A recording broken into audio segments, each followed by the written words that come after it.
Carolina's Ava Bratz is looking into this old textile mill. A lot of charm, a lot of character in this place.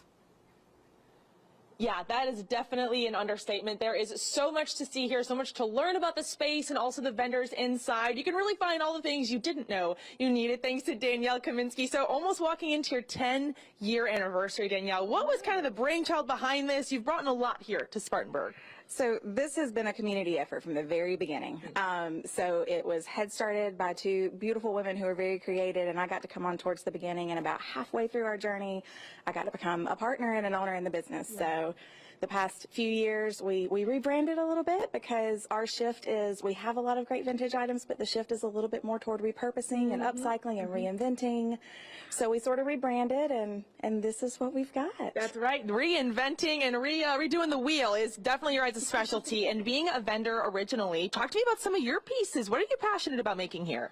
Well, I'm one of those people. I started out making jewelry, I added candles, then I got into art, and these days, fiber art is really what I love, no matter what form it takes. So, okay, so fiber art, so painting and then weaving and adding things. How does your brain come up with all that?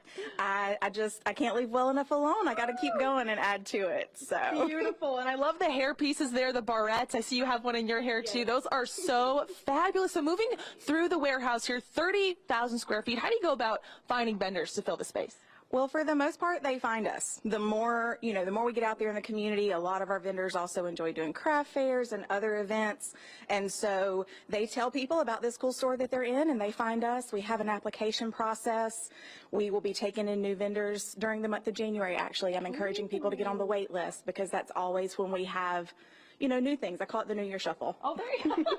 That's a great way to put it. And just looking at the span of this building, birdhouses, jewelry, cutting boards, all of this coming from such creative people here in the upstate. We got Mandy here. Now, talking about repurposing furniture, that's no easy feat. And you and your husband started this. Tell me how that started.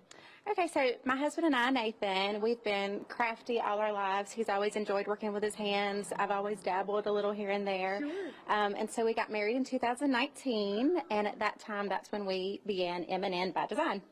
And just taking a look at these pieces, very unique, will really set someone's home apart. How would you describe your style? It's kind of eclectic, I guess, because we mix old and new pieces.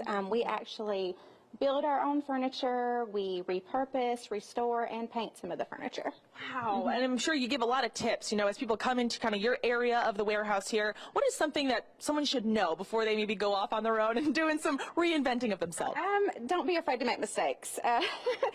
I've had plans for certain pieces that have not went the way I intended, and they've turned out to be beautiful mistakes.